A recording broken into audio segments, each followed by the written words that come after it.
Alhamdulillah Rabbil Alamin, wassalatu wassalam ala sayyidil mursalin. Quel est le jugement de la mixité en islam?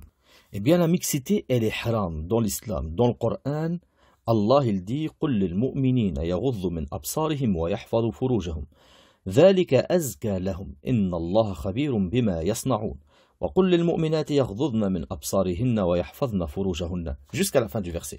Et en bref, Allah, dans Surat An-Nur, verset numéro 30, il dit « Dis aux croyants, ils baissent leur regard, ils préservent leur sexe. Ceci est plus pur pour eux. » Allah est informé de ce qu'ils font et dit aux croyantes qu'elles baissent leur regard et qu'elles préservent leur sexe. Taïb, ici, Allah ordonne à son prophète, sallallahu alayhi wa sallam, qu'il informe les croyants et les croyantes de l'obligation de baisser leur regard et de préserver leur sexe, c'est-à-dire de ne pas faire la fornication. Et il est connu que le seul moyen, c'est de s'éloigner de toute cause qui va faire en sorte que tu regardes les femmes ou que les femmes regardent les hommes ou qu'elles risquent de tomber dans la fornication. Et la première cause qui risque de faire en sorte que tu vas regarder les femmes et que tu peux tomber dans la fornication, c'est la mixité avec les femmes, entre hommes et femmes. On ne peut pas te dire mélange-toi avec les femmes, mais baisse ton regard. Reste avec la même femme pendant 1 an, 2 ans, 3 ans, l'un à côté de l'autre, sans jamais avoir le moindre sentiment pour elle, sans jamais la regarder, ni tomber dans la fornication avec elle. Non, l'obligation, c'est de s'éloigner de ce qui va te mener vers le haram. Remarque que Allah il dit dans le Coran « Wala taqrabu zina » ne vous approchez pas de la fornication. Il ne dit pas « Wala taznu » ne faites pas la fornication. Il te montre que chaque chemin qui mène à la fornication, il est interdit, il est haram. Par conséquent, wala taqrabu, ça veut dire ne faites pas les causes qui peuvent vous mener à la fornication, et parmi ces causes, la mixité. D'ailleurs, par rapport à la femme, Allah lui ordonne de rester chez elle. وَقَرْنَ فِي بُيُوتِكُنَّ وَلَا تَبَرَّجْنَ تَبَرُّجَ الْجَاهِلِيَّةِ الْأُولَى وَأَقِمْنَ الصَّلَاةَ وَآتِينَ الزَّكَاةَ وَأَطِعْنَ اللَّهَ وَرَسُولَهُ. Allah il dit aux femmes, restez chez vous. Ne vous dépravez pas de la première dépravation de l'époque de l'ignorance. Faites la salade chez vous. Donner la zakat, etc. Alors, je veux une petite attention par rapport à une chose. Ici, ce verset, il s'adresse aux femmes du prophète, sallallahu alayhi wa sallam. Et il y a consensus des ulama que toutes les femmes sont concernées. Si les femmes du prophète Mohammed, sallallahu alayhi wa sallam, les mères des croyants, les meilleures des femmes, Allah leur dit restez chez vous. Ne vous dépravez pas de la première dépravation. C'est plus pur pour vous, etc. Si elles ont été ordonnées de rester chez elles pour se préserver, eh bien, qu'est-ce qu'on doit dire aux femmes d'aujourd'hui? Allah dit aussi وَإِذَا سَأَلْتُمُوهُنَّ مَتَاعًا فَاسْأَلُوهُنَّ مِنْ وَرَاءِ حِجَابٍ ذَلِكَ أَطْهَرُ لِقُلُوبِكُمْ وَقُلُوبِهِنَّ. C'est quand vous allez leur demander une chose, demandez-leur derrière un voile. Yani, ici, clairement, Allah Azza wa Jal, eh bien, il nous dit que si on va demander aux femmes du prophète quelque chose, et ça concerne aussi bien sûr toutes les femmes, qu'on leur demande derrière un hijab. Ça veut dire pour pas qu'on les voit directement. Et ça c'est pour toutes les femmes. Et ça c'est un dalil clair et net sur le fait, comme ils ont dit les ulama, dalil wadih ala luzum al-hawajiz wa adam al-ikhtilat. Et ça c'est la fatwa. Et tu peux trouver cette fatwa dans Fatawa wa Rasail al-Sheikh Mohammed Ibrahim. Il dit, ce verset-là, il est clair et net, qu'il interdit aussi l'ikhtilat, parce que Allah nous ordonne qu'on ne leur demande pas directement face à face, mais on leur demande wara hijab, ça veut dire qu'on ne se mélange pas avec elles, même quand on va leur demander quelque chose. Donc, clairement, ça revient à ce qu'on disait au départ. Allah, il dit, وَلَا تَقْرَبُوا الزِّنَا إِنَّهُ كَانَ فَاحِشَةً وَسَاءَ سَبِيلًا. Et cela, c'est plus profond, il y a une interdiction plus large. Parce qu'il n'a pas dit seulement ne faites pas la fornication, il nous dit l'interdiction de tout ce qui approche de la fornication. Toute chose, le regard, le toucher, la mixité, tout ce qui va te rapprocher de la fornication est interdit. Remarque une chose. Par rapport au hadith, le prophète, le prophète sallallahu alayhi wa sallam, il dit Iyyakum wad-dukhul ala an-nisa. Ne rentrez pas vers les femmes, ne vous mélangez pas avec elles. Il y a un homme, il dit Ya Rasulallah, ara'ayta al-hamu, le frère, mon frère, est-ce qu'il peut être dans la même pièce que ma femme? Le Nabi lui a dit Al-hamu al-maut. Ton frère, c'est la mort. certains ulama, ils ont dit, qu'est-ce qu'ils veulent dire par là, ton frère, c'est la mort? Bah, ton frère, il va faire la mixité avec ta femme, elle va l'attirer, etc. Et ça arrive très souvent que le frère du mari, eh bien, couche avec la femme de son frère. Ça arrive. Ça arrive. C'est pour ça qu'il lui a dit Al-Hamou al-Maut. Et le jugement de celui qui fait la fornication, qui trompe son mari ou qui trompe sa femme, islamiquement, le juge le condamnait à mort. C'est pour ça qu'il lui a dit ça va te mener à la mort. Et c'est pour lui montrer que la mixité, même avec la femme de ton frère, le fait de t'isoler avec elle, c'est haram. Donc ici, il lui montre qu'il n'a pas à se mélanger avec elle, même s'ils sont avec quelqu'un d'autre. D'ailleurs, Mohammed Amin al-Shanqiti, le grand mufassir, dans son livre Adwa al-Bayan, il dit sur ce verset, et sur ce hadith-là, il dit وظهر الحديث التحذير من الدخول عليهن ولو لم تحصل خلوة بينهما وهو كذلك. قال فالدخول عليهن والخلوة بهن كلاهما محرم تحريما شديدا بانفراده. يعني Mohammed Amin al-Shanqiti, rahimahullah, il dit, ce hadith-là, eh bien, en réalité, il montre l'interdiction de rester avec la femme de son frère, même s'ils ne sont pas isolés. Même s'il y a quelqu'un d'autre avec elle, il ne faut pas qu'il y ait une mixité, parce que dans les deux cas, c'est haram, parce que les deux cas peuvent mener au haram. Et regardez une chose très importante, si vous réfléchissez au hadith. Abu Hurayrata radiyallahu anhu wa ardah, il dit قال رسول الله صلى الله عليه وسلم خير صفوف الرجال أولها وشرها آخرها وخير صفوف النساء آخرها وشرها أولها. Le meilleur rang des hommes, c'est le premier rang. Et le pire rang des hommes, c'est le dernier rang. Et le meilleur rang des femmes, c'est le dernier rang. Et le pire rang des femmes, c'est le premier rang. Pourquoi? Parce que les femmes faisaient la prière derrière les hommes. Et le prophète, il nous montre, du coup, quand elles font les prières derrière les hommes, le premier rang des femmes, il était juste derrière le dernier rang des hommes. Eh bien, c'est les deux pires des rangs, le prophète, il a dit.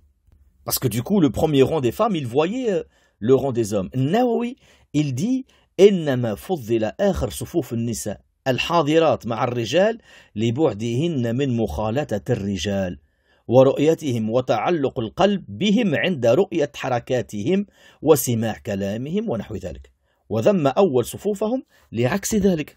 النووي, il dit dans Sharh Sahih Muslim, vous pouvez regarder dans Sharh Sahih Muslim, النووي il dit quoi sur ce hadith? Parce que ce hadith il est dans Sahih Muslim. النووي il explique que pourquoi le prophète il dit le pire des rangs des femmes c'est le premier rang, c'est parce qu'elles sont juste en face des hommes. Elles voient les hommes, ça peut faire bouger leur cœur, ça peut provoquer des choses. Et c'est pour ça que le prophète, il a dit le pire rang des femmes, c'est le premier, parce qu'ils voient les hommes. Et le pire rang des hommes, c'est le dernier, parce qu'ils sont juste en face des femmes, ils pouvaient les voir ou des choses comme ça. C'est les deux pires rangs. Et les deux meilleurs rangs, c'est ceux qui sont le plus loin de la mixité. Mais attention, petite parenthèse, si les femmes, elles prient dans une salle toutes seules, c'est-à-dire elles ne sont pas juste derrière les hommes, elles ont une salle à elles, dans ce cas-là, non. Dans ce cas-là, le meilleur rang des femmes, c'est le premier, le pire, c'est le dernier. D'ailleurs, l'imam al-Sindi, il dit ثم هذا التفصيل في صفوف الرجال على إطلاقه وفي صفوف النساء عند الاختلاط بالرجال كذا قيل ويمكن حمله على إطلاقه لمراعاة الستر فتأمل. Ça veut dire, en bref, il dit, c'est seulement quand il y a par rapport à l'ihtilat, par rapport à le fait que les femmes, elles soient derrière les hommes. Et le fait que c'est pour ça que le pire rang des femmes, c'est le premier, parce qu'elles sont juste derrière les hommes. D'accord? Donc, mais si elles sont dans une salle toutes seules, non. Attention à une chose, tellement que le prophète ne voulait pas qu'il y ait la mixité dans la mosquée, il a fait une porte pour les femmes et une porte pour les hommes. Et il avait ordonné aux hommes qu'ils restent assis après la prière et ils attendent jusqu'à ce que les femmes soient sorties et qu'ils ne sortent pas en même temps, malgré qu'ils avaient chacun une porte, pour te montrer l'interdiction de la mixité. D'ailleurs, dans un hadith authentique rapporté par al-Bukhari, عن سلمة رضي الله عنها, elle dit كان رسول الله صلى الله عليه وسلم إذا سلم قام النساء حين يقضي تسليمه وهو يمكث في مقامه يسيرا قبل أن يقوم. قال نرى والله أعلم أن ذلك لكي ينصرف النساء قبل أن يدركهن الرجال. Salama, elle explique, elle dit le prophète sallallahu alayhi wa sallam, quand il dit salam alaykum, les femmes déjà elles se levaient directement et elles sortent et elles disaient aux hommes de rester assis pour pas qu'il y ait une mixité. Et une fois que les femmes elles sont sorties, eh bien, les hommes sortaient, etc. Et elle dit, pourquoi ça, c'est pour pas qu'il y ait une mixité, que les hommes et les femmes se mélangent, qu'elles sortent dans la mixité. D'ailleurs, dans un autre hadith qui est dans Sahih Bukhari de Salama aussi, c'est la riwaya de Bukhari, c'est le même hadith, mais c'est la riwaya de Bukhari, elle dit أن النساء في عهد النبي صلى الله عليه وسلم كنا إذا سلمنا من المكتوبة قمنا وثبت رسول الله صلى الله عليه وسلم ومن صلى من الرجال ما شاء الله فإذا قام رسول الله صلى الله عليه وسلم قام الرجال. يعني les femmes, le prophète il dit salam alaykum, les femmes elles sortent et le prophète il reste debout et les hommes attendaient que le prophète il se lève pour que eux ils se lèvent avec lui pour pas qu'il y ait de mixité. Et pour te montrer à quel point la mixité, même les sahaba, yani, faisaient tout pour pas qu'il y ait en sorte de mixité, Ibrahim al-Nakha'i, il raconte comme quoi Naha Umar radiallahu anhu أن يطوف الرجال مع النساء قال فرأى رجلا معهن فضربه بالدرة. يعني عمر بن الخطاب il interdisait aux femmes de faire tawaf de l'Kaaba avec les hommes. Une fois il a vu un homme avec les femmes, il l'a frappé. Et Ali ibn Abi Talib, une fois, il s'est énervé. Il a vu une femme dans le marché. Il a dit ألا تستحيون ألا تغارون فإنه بلغني أن نساءكم يخرجن في الأسواق يزاحمن العلوج. يعني, il a dit vous avez pas honte, vous avez pas de jalousie. On m'a rapporté que vos femmes elles sortent dans les marchés. يعني يزاحمن العلوج يعني يزاحمن الرجال. Ça veut dire, c'est le marché, il y a beaucoup de monde, les femmes, elles peuvent toucher des hommes, etc. Ali ibn Abi Talib, il leur a dit, vous n'avez pas honte. J'ai entendu que vos femmes font ça. هذا إنكار ينكر عليهم. Il est en train de les gronder. Bref, ne faites plus ça. Et pourquoi ils ont interdit cela? Tout simplement, comme ils ont dit les ulama, al-ikhtilat sabilu zina wa tariqul fahisha. Al-ikhtilat, c'est le chemin vers la fornication. Et c'est le chemin vers la perversion. Pourquoi? Allah il te dit de baisser le regard. Mais l'ikhtilat yusahhal an-nazar ila al-mar'a wal khalwa biha. Ikhtilat, il va faciliter le fait de regarder la femme et de se mélanger avec elle. Et ce ikhtilat, il est haram. Que ça soit dans les lycées, dans les facultés, c'est haram. La yajouz, la yajouz. Attention à une chose. Attention à une chose. Les femmes, à la base, nous avons dit, elles doivent rester chez elles. Allah il dit dans le Coran وَقَرْنَ فِي بُيُوتِكُنَّ وَلَا تَبَرَّجْنَ تَبَرَّجُ الْجَاهِلِيَّةِ الْأُولَى. Par conséquent, obligation de rester chez elles. Les hommes à la base, eux, doivent ramener le rizq, doivent ramener la subsistance, donc ils doivent travailler, etc. Mais il peut arriver qu'un homme qui va aller travailler, qui va aller étudier, etc., eh bien, il n'y a pas de lycée, il n'y a pas de faculté, il n'y a pas d'emploi où il n'y a pas les femmes. Qu'est-ce qu'il va faire? Il y va quand même. Il n'a pas le choix. On ne va pas lui dire reste chez toi. Et il n'a pas le choix. Il doit travailler. Il y va quand même. Pourquoi? Parce que l'ikhtilat, il n'est pas haram dans toutes les conditions. Il est haram s'il mène à un haram. Certains ikhtilat ne mènent pas forcément à un haram. D'accord? Ikhtilat dans les lycées, les facultés, oui, il mène à un haram. Et combien on a entendu des histoires par rapport à ça? Normal. Avec la même femme pendant des années, en train de les voir, etc. Forcément, il y a des liens qui se créent. Donc, ça mène à haram. Mais si tu dois, par exemple, aller dans un magasin, prendre un transport, etc., là, il y a une forme de mixité, mais qui ne mène pas forcément à haram. D'accord? Parce que c'est une mixité globale, entre parenthèses. C'est une personne que tu vois peut-être même une fois dans ta vie, etc. Donc, tu sors, tu baisses le regard. Mais la mixité qui mène à un haram, elle est haram. Et ça, c'est ce qu'on appelle haram li ghayrihi. Parce qu'il y a deux sortes de haram. Il y a ce qu'on appelle haram li ghayrihi. Il y a ce qu'on appelle haram li dhatihi. Haram li dhatihi, il est haram en soi. Il est haram en soi. Le porc. Même si tu égorges un porc, il reste haram. Il reste haram. Le fait de regarder la femme, ce n'est pas haram en soi. C'est haram si tu fais ça pour le haram. C'est pour ça que le Nabi a dit Al-oula ilayk. Le premier regard, il est pour toi. Le deuxième, il est contre toi. Si le fait de regarder la femme, il était haram tout le temps, jamais le Nabi sallallahu alayhi wa sallam, il aurait dit, le premier, il est pour toi. Tu aurais eu un péché. D'ailleurs, c'est pour ça, tu peux regarder dans certains cas, des cas de besoin, tu peux regarder la femme sans que tu aies un haram. Par exemple, quand tu vas te marier, Tu peux faire une muqabla avec la femme et la regarder. Pourtant, elle n'est pas ta femme. Ou le Nabi l'a dit, انظر إليها. من استطاع منكم أن يدعو إلى ما ينظر إلى ما يدعو إلى النكاح فليفعل إذا أراد بذلك الزواج. Celui d'entre vous qui peut regarder de la femme ce qui va le pousser à l'épouser, qu'il le fasse, s'il veut par cela le mariage. Donc tu peux regarder la femme. Elle n'est pas ta femme, pourtant elle n'est pas ta sœur. Tu peux la regarder parce qu'il y a un besoin ici.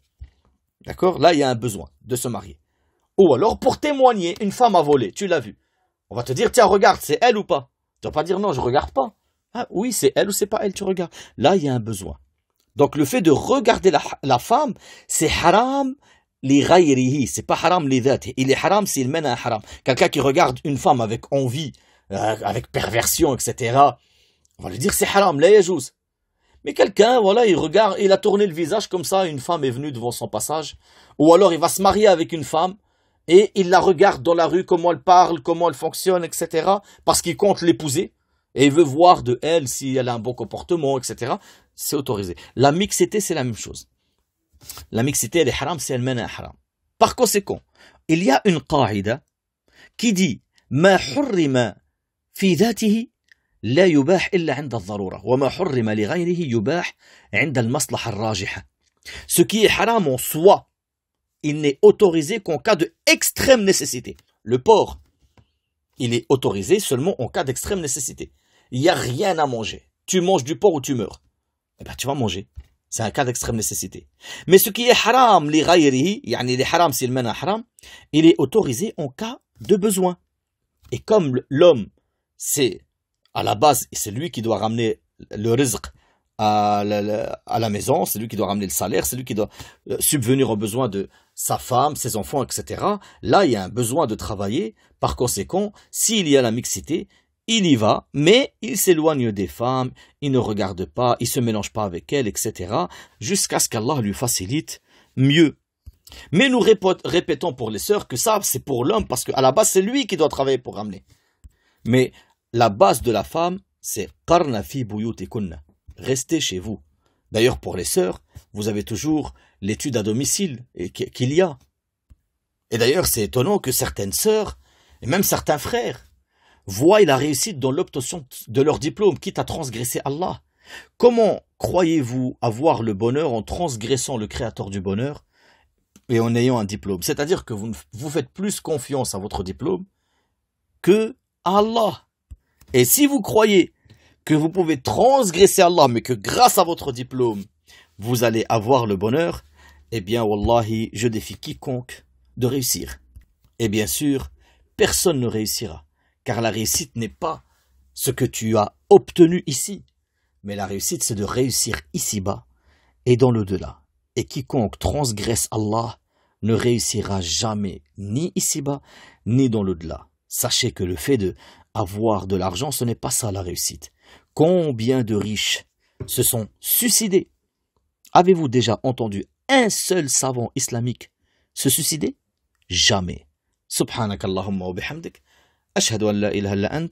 Astaghfiruka wa atubu ilayk.